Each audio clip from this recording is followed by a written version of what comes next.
Divine morning everyone, welcome back to my channel. ಇವತ್ತು ನಾವು limiting ಬಿಲೀಫ್ಸ್ನ ಡಿಸ್ಕಸ್ ಮಾಡಿದ್ದೀವಿ. ಅದನ್ನು ಹೇಗೆ ರಿಫ್ರೇಮಿಂಗ್ ದ ಲಿಮಿಟಿಂಗ್ ಬಿಲೀಫ್ಸ್ನ ಡಿಸ್ಕಸ್ ಮಾಡೋಣ. ಯಾರಿಗೆಲ್ಲ ಗೊತ್ತು ನಮ್ಮ ಲೈಫ್ನ ಚೇಂಜ್ ಮಾಡ್ಕೋಬೇಕಂದ್ರೆ ನಮ್ಮ ಮೈಂಡಿಂದನೇ ಸಾಧ್ಯ ಅಂತ. ಯಾವಾಗ ನಮ್ಮ ಮೈಂಡಲ್ಲಿ positive thinking, positive thoughts add ಮಾಡ್ತಾ ಇದ್ದಾಗ ನಮ್ಮ ಲೈಫಲ್ಲಿ ನಾವು ಟ್ರೆಮೆಂಡಸ್ ಚೇಂಜಸ್ ನೋಡ್ತಾ ಹೋಗ್ಬೋದು. ಇನ್ನು ನನ್ನ ಚಾನಲ್ ಯಾರಾದರೂ ಫಾಲೋ ಮಾಡ್ತೀರಾ ನೋಡ್ತಾ ಇದ್ದರೆ, ನಿಮ್ಮ ಮೈಂಡಲ್ಲಿರೋ ನೆಗೆಟಿವ್ ಥಾಟ್ಸ್ನ, ನೆಗೆಟಿವ್ ಪ್ಯಾಟರ್ನ್ಸ್ನ ಚೇಂಜ್ ಮಾಡ್ಕೋಬೇಕಂದ್ರೆ ಈ ಚಾನಲ್ನ ಫಾಲೋ ಮಾಡ್ಕೋಬೋದು. ಇಲ್ಲಿ ನಾನು ಏನು ಡಿಸ್ಕಸ್ ಮಾಡ್ತಾಯಿದ್ದೀನಿ ಅಂದರೆ, ನಮ್ಮ ಹೇಗೆ ರೀಫ್ರೇಮ್ ಮಾಡ್ಕೊಳೋದು, ನಮ್ಮಲ್ಲಿರುವಂತಹ ಸೀಮಿತಗೊಳಿಸ್ಕೊಂಡಿರೋ ನಂಬಿಕೆಗಳನ್ನ ನಾವು ಯಾವ ಥರ ಪ್ರೋಗ್ರಾಮಿಂಗ್ ಮಾಡ್ಕೊಳೋದು, ಒಳ್ಳೆ ಒಂದು ಪಾಸಿಟಿವ್ ಆಗಿ ಹೇಗೆ ಟರ್ನ್ ಮಾಡ್ಕೊಳೋದು ಅಂತಲೇ ಇಲ್ಲಿ ಡಿಸ್ಕಸ್ ಮಾಡೋಣ. ಇವತ್ತು ನಾನು ಲಾಸ್ಟ್ ವಿಡಿಯೋದಲ್ಲಿ ಹೇಳಿದೆ, ಒಂದು ಸ್ಮಾಲ್ ಎಕ್ಸಾಂಪಲ್ಸಿಂದ ಡಿಸ್ಕಸ್ ಮಾಡಿದೆ. ಇಲ್ಲಿ ಡೀಟೇಲಾಗಿ ಡಿಸ್ಕಸ್ ಮಾಡೋಣ. ಏನು ಇದು ನಮ್ಮಲ್ಲಿರುವಂತಹ ನೆಗೆಟಿವ್ ಥಾಟ್ಸ್ ಆಗಲಿ, ನಮ್ಮಲ್ಲಿರುವಂತಹ ಕೆಲವೊಂದು ಸೆಲ್ಫ್ ಡಿಫೀಟಿಂಗ್ ಥಾಟ್ಸ್ನ ಕನ್ಸಿಸ್ಟೆಂಟಾಗಿ ಒಂದು ಸ್ವಲ್ಪ ಸ್ವಲ್ಪನೇ ಚೇಂಜ್ ಮಾಡಿಕೊಂಡು ಒಂದು ಪಾಸಿಟಿವ್ ಆಗಿ ಟರ್ನ್ ಮಾಡ್ಕೊಳೋದೇ ರೀಫ್ರೇಮಿಂಗ್ ಆಫ್ ದ ಥಾಟ್ಸ್. ಈ ಥಾಟ್ಸ್ ಎಲ್ಲ ಎಲ್ಲಿಂದ ಬಂದಿರುತ್ತೆ? ನಾವು ಒಬ್ಬರೇ ಮಾತಾಡಿದರೆ ಇಷ್ಟೆಲ್ಲ ಥಾಟ್ಸ್ ನಮ್ಮ ಬ್ರೈನಲ್ಲಿ ಇರಲ್ಲ. ನಮ್ಮ ಸರೌಂಡಿಂಗ್ಸಿಂದ ಬಂದಿರ್ಬೋದು, ನಮ್ಮ ಪೇರೆಂಟ್ಸಿಂದ ಬಂದಿರ್ಬೋದು, ನಮ್ಮ ಆನ್ಸಿಸ್ಟರ್ಸ್, ನಮ್ಮ 7 ಆನ್ಸಿಸ್ಟರ್ ಬಾಡೀಸಿಂದನೂ ನಮ್ಮ ಬ್ರೈನಲ್ಲಿರ್ಬೋದು, ನಮ್ಮ DNA ನಮ್ಮಲ್ಲಿ ಇರುವಂಥ ನೆಗೆಟಿವ್ ಥಾಟ್ಸ್ ಕೂಡ ಬಂದಿರ್ಬೋದು.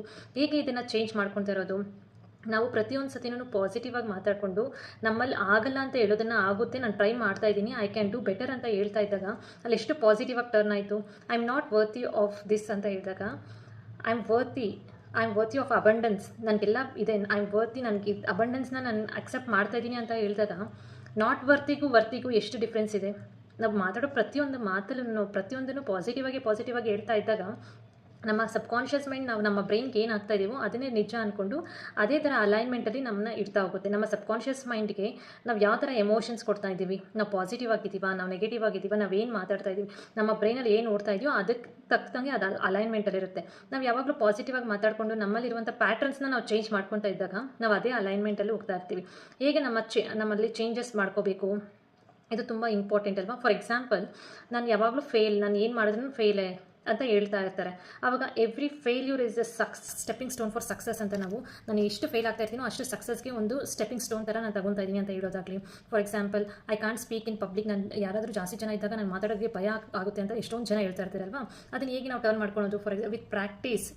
ನಾನು ಪ್ರತಿಯೊಂದು ಪ್ರಾಕ್ಟೀಸ್ ಮಾಡ್ತಾ I am becoming confident speaker. ನಾನು ಕಾನ್ಫಿಡೆಂಟಾಗಿ ಮಾತಾಡೋಕ್ಕೆ ಟ್ರೈ ಮಾಡ್ತಾ ಇದ್ದೀನಿ ಅಂತ ಹೇಳೋದಾಗ ಇಲ್ಲೊಂದು ಕೆಲವೊಂದನ್ನೆಲ್ಲ ನಾನು ಇಲ್ಲಿ ಹಾಕಿದ್ದೀನಿ. You can see and you can change. ನಿಮ್ಮಲ್ಲಿರುವಂತಹ ಯಾವ ಲಿಮಿಟಿಂಗ್ ಬಿಲೀಫ್ಗೆ ನೀವು ಯಾವ ಥರ ಮಾಡ್ಕೊಳೋದು ಅಂತ ರೀಪ್ರೋಗ್ರಾಮಿಂಗ್ ಮಾಡ್ಕೊಳೋದು, ರೀಫ್ರೇಮ್ ಮಾಡ್ಕೊಳೋದು, ಆ ಸೆಂಟೆನ್ಸಸ್ನ ಹೇಗೆ ಚೇಂಜ್ ಮಾಡ್ಕೊಂಡು ಪ್ರತಿದಿನ ನೀವು ಯೂಸ್ ಮಾಡ್ತಿರೋದಂತ ಯು ಕ್ಯಾನ್ ರೈಟ್ ಇಟ್. ನಿಮ್ಮಲ್ಲಿರುವಂಥ ನೆಗೆಟಿವ್ನ ಬರ್ಕೊಂಡು ಅದಕ್ಕೆ ಪಾಸಿಟಿವ್ ಆಗಿ ಆ್ಯಡ್ ಮಾಡ್ಕೊಂಡು ಹೋಗಿ you can see a tremendous changes. ನಿಮ್ಮಲ್ಲಿ ನಿಮ್ಮ ಲೈಫಲ್ಲಿ ತುಂಬ ಚೇಂಜಸ್ ನೋಡ್ಬೋದು.